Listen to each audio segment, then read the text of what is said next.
Eto na nga bago natin pagpaparisin mga kalapati. So last time kasi yung kapares na ito, di ba, sinabi ko sa inyo, yung kapares niya lugun-lugun pa.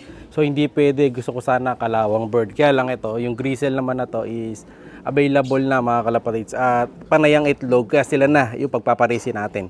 So ito yung magiging pairing natin mga kalapatids. Siya si Idol Madla, nakakahanga, may mga hawak, gandang linyada. Ika'y inspirasyon kung bakit hanggang ngayon ako'y palaging kumakarera.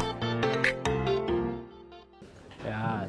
So good pair. So ito yung gristle natin na BGQ and busog mga kalapatids. Lumalabas yung kinain. Lakas kumain na itong ibon na to mga kalapatids. Saka ano siya, may pagka big hen. So ano to, anak mismo to nung kapatid mga kalapatids ni Grisel Lawin mga kalapatids. Ay hindi, bali ano ni Grisel Lawin to, tita. Bali kapatid to nung nanay ni Grisel Lawin pala. Ayan, pure blood to na Alphonse Vandenbroek. Cross BGQ Jansen, no? Ngayon ito naman pure line Newlyman. So dahil yung nagpa-reserve dito kay Kalawang hindi siya kinuha, so ipaparis ko na lang siya. Ayan. So kunin natin. Ito sila pag nagtabi mga kalapatids. Ayan, oh. Ganda, oh. So nakita nyo sa intro natin yung pinaka-thumbnail kasama ako. Ayan, bagay naman sila mga kalapatids. So yung mata nila parang parehong green eye, yung mga nanlilisik ang mata, oh. Kondisyon naman na itong dalawa na to, na purga, na cleansing, flashing na natin, kaya alright na, pwede nang ipares. So tingnan natin kung magpapares sila pag ninigay ko dun sa cage nila. Ayan sila, ganda, oh. So ang magiging anak nito mga kalapatids, Tiger Gristle. Kung di Tiger Gristle, yung medyo brown na checkered. Ayan, oh. Ayan, binara ko na mga kalapatids. Paris na talaga. Medyo nasuka yung isa kasi pinagbabaliktad ko kanina. Ayan, paris na, oh. Nagparis na sa kamay ko. Ngayon tingnan natin, ibababa ko, tingnan natin kung magpe-pair talaga sila. Ayan, doon natin nilalagay yan, eh.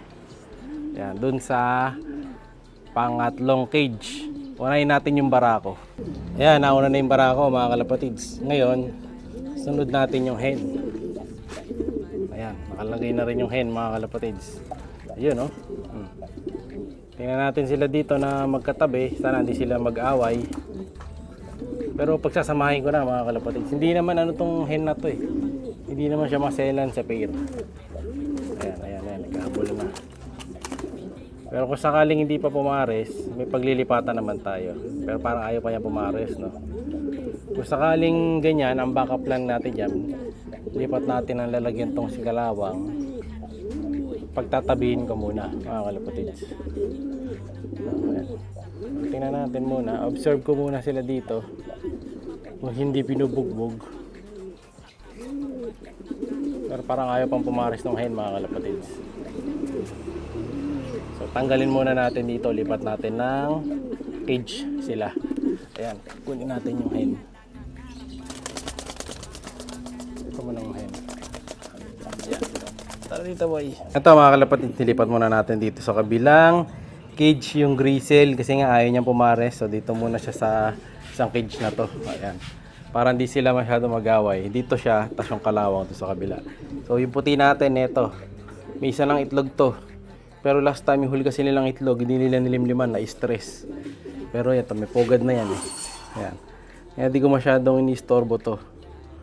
Ang ganda niyan mga kalapatids. So solid white. Sana maganda na maglabas tong dalawang speedbird na puti na to. So kunin natin si Kalawang. Lipat natin. Ito na naman si Warden Boy mga kalapatids. Warden Boy, the galit sa vlogger. Musunod na naman siya, oh. Kunin ko lang si Kalawang. Yeah. Yung pinaris natin kahapon, all goods na mga kalapatids. Ayan, oh. Ayan, lapit ko sa inyo. So, pinaris natin yung kahapon. Ayan, oh. Ang bilis lang pumaris mga kalapatids.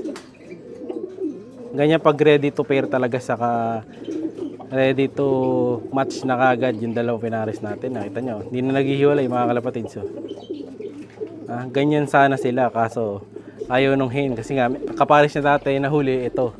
Kaparis nung hen to nung huli. Kaya lang ito masyado kang siga. Ayan, oh. Alam nyo yung ano yung kalapate, yan, oh. Sign na siga yung kalapate, yan, ganyan. Number 1, una-una, barako ng barako. Ayaw tumigil, kakabarako. Kahit hindi makakain to, basta makabarako, kakain. Ay, ano to, itirada to. Number 2, nanunuka. Namamarog, ayan. Oh. Number 2 sign, mga kalapatids, nanunuka. Oh. Yun yung mga sign na siga yung mga kalapati nyo. At number 3, pag pinarisan nyo yan, bubugbugin yung ipaparis nyo. No, yan yung sign na siga yung kalapati. So mahirap iparis to. Kaya ngayon siya, hindi ko siya mailagay dun. Oh. Dapat dito na siya, mga kalapatids, sa stock section ng mga ibon dito sa labas. Kaso nga lang, dahil masyadong ang siga, hindi natin mapares.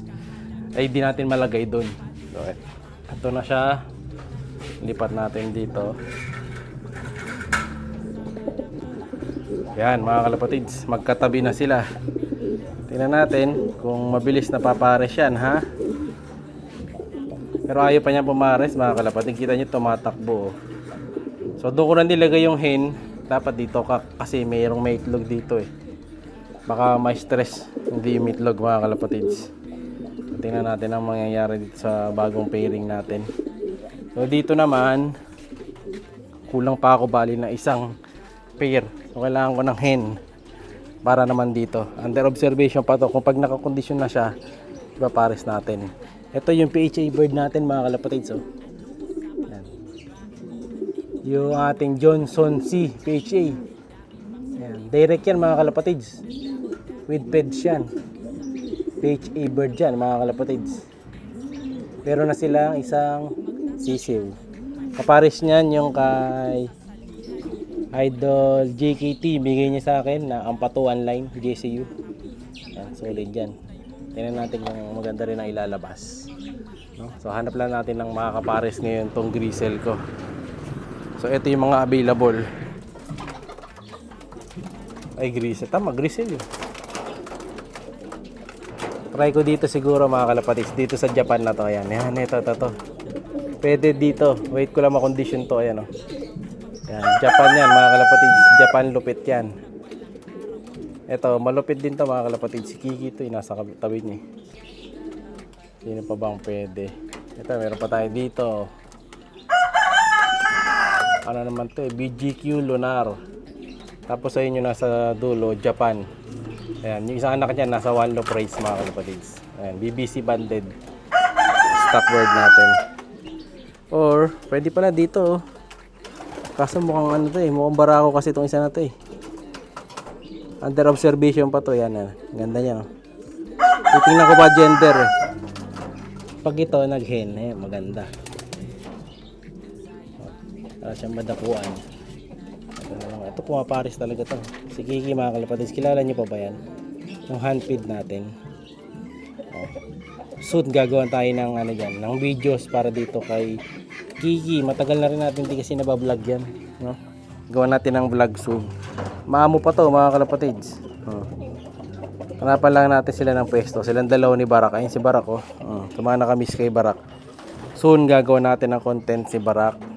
Abang-abang lang kayo, no? Basta ako ingat-ingat muna ako dito sa ibon na to, ay sa manok na to. Ayan.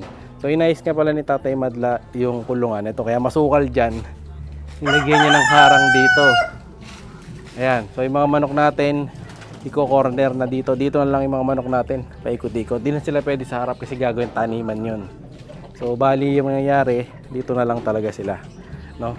Tapos yung isang manok ko na yun, nakita niyo yung bulik na yun. Pamimigay natin yun, yan, yung bulik. Mamimigay ko yan, mga kalapatids. So, comment lang kayo kung gusto niyo ng nokma. Yan yung bulik na yun. Hindi yun, ha. Sa akin yun, eh. Saka yung pula. Ititira ko kasi yun. Ito tatali na natin. So yun ang may iwan na lang yun. Yung pula, saka yung bulik na yan. Pero ito pamimigay natin. Yung matangkad. May kaparis siya na isa pang hen. Pamimigay din natin. No? So tingnan natin. Ito. Pamimigay ko din yun. Yun. Yung bata na yun, mga kalapatids. Yan. Isa, dalawa. So dalawa. So kung gusto nyo ng nokma, comment lang kayo, mga kalapatids. Bibigay ko sa inyo yung dalawa na yan. Kasi pararamihin ko na talaga dito yung mga Old English Bantam ko, yung maliliit. No? So yun muna. Para sa araw na to, mga kalapatids. Tingnan natin kung papares kagad si Kalawang cross din sa Jansen Alphonse Vandenbroek. Like, share, subscribe. Ingat! ay kalapatistang napakagaling na kinakilala.